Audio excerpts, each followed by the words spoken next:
Assalamualaikum warahmatullahi taala wabarakatuh kepada murid-murid tahun 3 SK Almajaya pada tahun 2021. Selamat kita ber-PKP 30 sifar. Kali ini kita belajar secara PDPR daripada rumah ke rumah.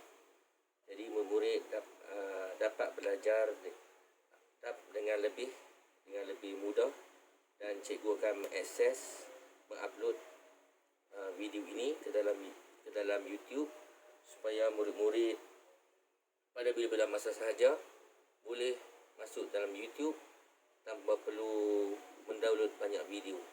Itulah kelebihan YouTube, dan video-video yang mungkin dah lama boleh murid-murid delete, dan syaratnya mestilah murid-murid subscribe channel cikgu, iaitu channel Cikgu Azam. Masuk dalam YouTube, type channel Cikgu Azam. Kena masuk YouTube untuk mudahkan. Lepas tu type channel Cikgu Azam, jadi akan keluar lah.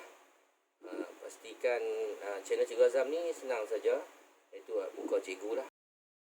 Jadi murid dapat mengenali, dan boleh tekan bahagian videos. Dia adalah videos, klik button videos, akan keluar semua video-video cikgu selama ini sepanjang PDPR ni, termasuk pada tahun 2020 sehinggalah pada tahun ini 2021. Jadi syaratnya murid-murid kena subscribe lah. Bila cikgu bagi link, murid-murid kena subscribe juga, supaya nanti ke depan kalau terdelete, terutamanya waris rupa murid terdelete video, tak ada masalah.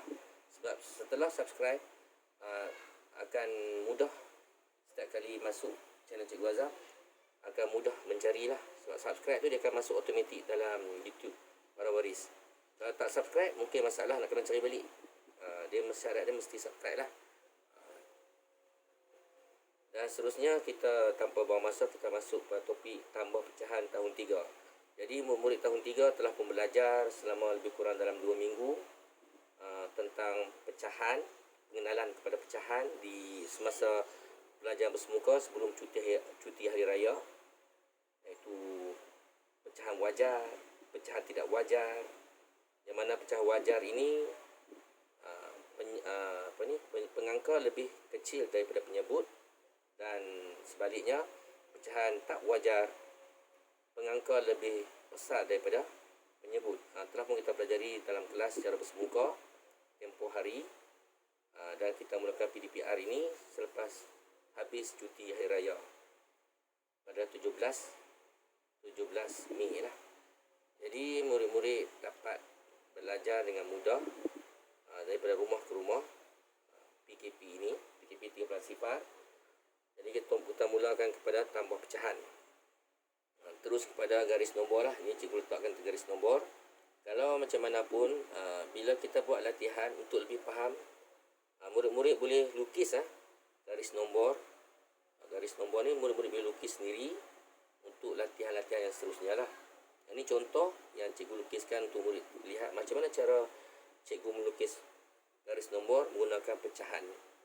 Tak kira lah letak di atas pecahan ataupun letak di bawah garis nombor pecahan ini. Jadi semua nombor berasaskan nombor bulat lah. Sifar ni nombor bulat, sifar. Kemudian 1/3, 2/3, 3/3 lah. Jadi 3/3 sama dengan 1. Jadi pecahan ini, tambah pecahan ni, masalah itu tentang 1/3 tambah 1/3. 1/3 tambah 1/3. Gerak satu anak panah bersama dengan 2/3. 2/3. Mudah bukan? Ataupun lebih mudah lagi kalau murid-murid sudah cekap tanpa perlu melukis garis nombor, murid tambah pengangka saja. 1 tambah 1, 2. 2/3. Seperti mana dengan garis nombor ni lah. 1/3, 2/3, 3/3. 1/3 tambah 1/3 jadi 2/3. Syaratnya murid-murid, banyak kesilapan murid, jangan sama sekali. Cuba kita jangan buat. Jangan ditambah penyebut yang sama. Jangan ditambah. Tak boleh tambah. Tak boleh tambah. Jawapannya akan salah. Tetap kekal dengan 3. Penyebut tak boleh berubah tanpa ada sesuatu sebab. Jika penyebut sama, maka kekalkan penyebut tersebut. Jadi jawapannya 2/3.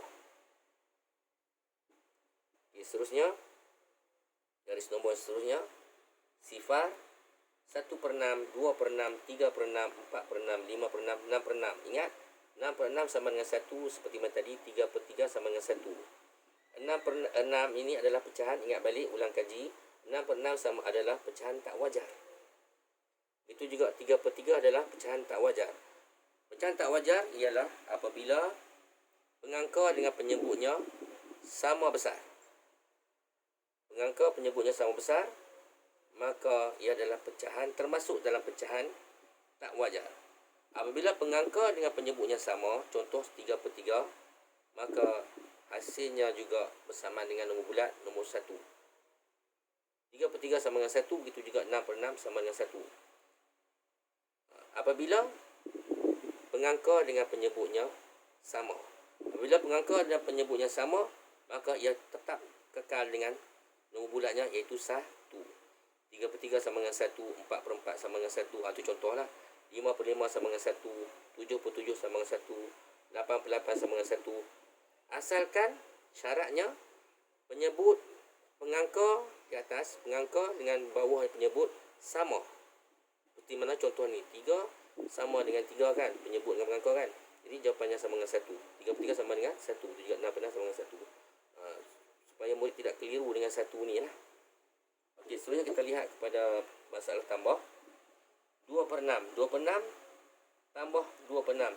Kita gerakkan 2 nak panah. 1, 2. Jadi 2/6 tambah 2/6 sama dengan 4/6. 4/6. Jika murid sudah mahir tanpa lukis garis nombor ini, jadi murid boleh tambah saja pengangka. 2 tambah 2 sama dengan 4. Syaratnya penyebut mesti sama. 2 tambah 2 sama dengan 4/6. Kekalkan penyebut. Syarat tambah pengangka mesti penyebutnya sama. Seperti contoh sinilah. 1/3 tambah 3. Jika penyebut sama, kita tambah terus pengangka. Menjadi 2/3. Jika penyebut sama, iaitu 6, kita tambah terus pengangkanya. 2 tambah 2 jadi 4. Okey. 4/6. 4/6 ini boleh diringkaskan menjadi pecahan termudah. Manakala 2/3 adalah pecahan termudah. Pecahan bentuk termudah.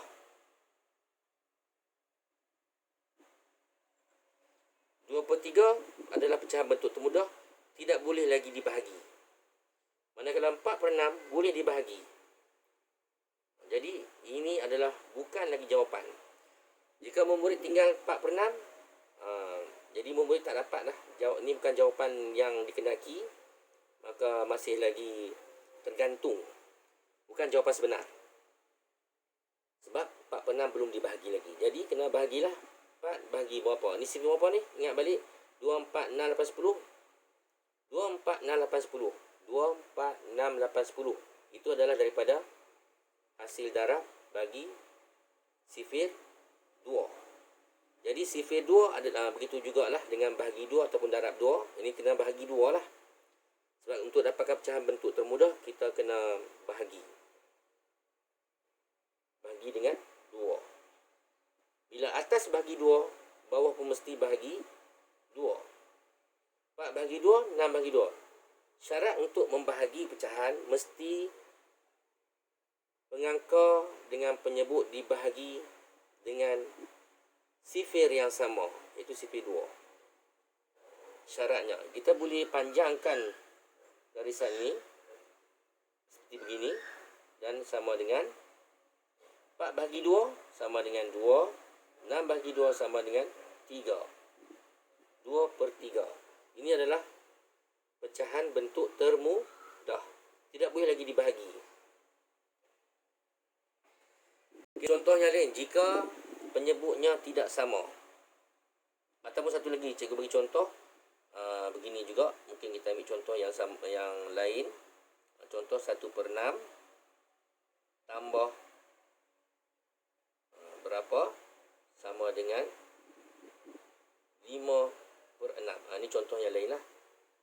Ini contoh, ni kotak, di kotak besarkan.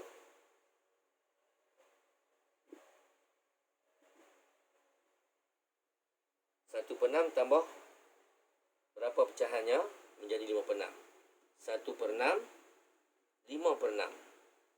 1/6 sama dengan setelah ditambah dengan satu pecahan, ini 5/6. 1/6 kepada 5/6. Ini 1/6 kepada 5/6. Berapa kali? 1/6, 2/6, 3/6, 4/6. Cikgu ulang balik. Daripada 1/6 ini, kita bergerak 1, 2, 3, 4. 1, 2, 3, 4. 4 anak panah, iaitu 4/6. Jawapannya ialah 4/6. Di sini lah 4/6. Kita cek balik. Apabila penyebutnya sama, maka pengangka boleh ditambah terus. 1 tambah 4 sama dengan 5. Betul lah. Itu caranya. Ini adalah 5/6 adalah pecahan bentuk termudah. Seperti mana 2/3 dengan 5/6 ni samalah kan. 5/6 adalah pecahan bentuk termudah, tidak boleh lagi dibahagi. Contoh, jika sekiranya contoh ini 2/3 tambah 4/6. Kita lihat dulu penyebutnya. Penyebutnya tidak sama seperti mana contoh sebelum ini, penyebutnya adalah sama. 3 dengan 6 penyebut tidak sama. Jadi di sini kita tidak boleh. Jangan tambah dulu. Tak boleh tambah dulu. Kalau tambah dulu, jawapannya akan salah. Jadi kita perlu samakan penyebutnya. Di sini tidak perlu samakan penyebutnya kerana penyebutnya telah pun sama. Cuma kita tambah terus saja. Jika sekiranya penyebut tidak sama, kita perlu samakan penyebutnya. Jadi sini 2/3 kena sama. Penyebut 3 ni mesti disamakan dengan 6. Jadi kita jadikan semua pecahan per 6 lah. 2/3 tulis balik menjadi pecahan per 6. Bagaimana? Kita di sini kita guna kaedah mendarab. 3 darab berapa menjadi 6? 3 darab berapa? 246. 246. Ni CV2 jugalah. Kita darab 2 lah. Ingat, jangan tinggalkan begini ya. Ini belum sempurna lagi proses pendaraban. Jadi bila penyebut darab dengan 2, atas juga pengangka mesti darab dengan 2. Dan boleh dipanjangkan per ini seperti begini, dan kita tulis sama dengan tak boleh lagi lah, tertinggal lah, tambah dulu. Okey, tambah 4/6 sama dengan kita darab, kita selesaikan dalam ni dulu. 2 darab 2 sama dengan 4, 3 darab 2 sama dengan 6/6. Jadi 2/3 sama dengan 4/6. Tambah, selesai dah yang ni. Tambah, tulis balik 4/6. Lihat sekarang. Bawah boleh, tepi boleh. Jika penyebutnya telah pun sama, kita tambah terus saja. 4 tambah 4 jadi 8/6. Ini sudah masuk pecahan tak wajar lah. Pecahan tak wajar. Okay, untuk murid tahun 3, tidak lagi kita menggunakan, kita cuma menambah hanya pecahan wajar saja. Jadi ini untuk murid tahun 3, sampai dekat ni je lah. Kita ambil contoh yang lain lah. Contoh yang lain yang lebih mudah, iaitu yang penyebutnya tidak sama. 1/2 yang mudah tambah 2/3. Okay, kita kita tidak ini 1/2 tambah 23. Kita lihat dulu penyebutnya. Penyebutnya tidak sama. Kita samakan penyebutnya dahulu bagi sama. Ini nampaknya sukar jugalah. Cikgu akan mudahkan lagi lah. 2/4 lah. Untuk permulaan ni untuk murid-murid tahap tahun 3 kan. Itu sudah tahun lebih sangat sukar. Jadi untuk murid tahun 3, jadi 1/2 tambah 2/4 ini lebih mudah lagi. Jadi 1/2 tambah 2/4. 2 dengan 4 penyebutnya tidak sama. Kita perlukan samakan pecahan ini menjadi pecahan perempat. Jadi 1/2 perlu seperti mana di atas, perlu didarab lah. Jadi 1/2 tulis balik. 1/2 sama dengan berapa untuk menjadi pecahan perempat? Kita gunakan kaedah darab. 2, 4, 6. Jadi sifir 2 juga. 2 darab 2. Begitu juga dengan yang sebelum ini. Kita darab 2 di atas. Atas dengan bawah. Sama dengan 1 darab 2. 2 darab 2, 4. Oh, tak habis lagi lah kan. Tambah 2/4. Begitulah. Ni kita selesaikan dalam ni dulu. Tulis balik 2/4. Jadi 1 darab 2, 2 darab 2, 4. Tulis balik di sini tambah 2/4. Jadi sama dengan, apabila penyebutnya telah pun sama, maka tambah terus pengangkanya lah. 2 tambah 2 sama dengan 4. 4/4.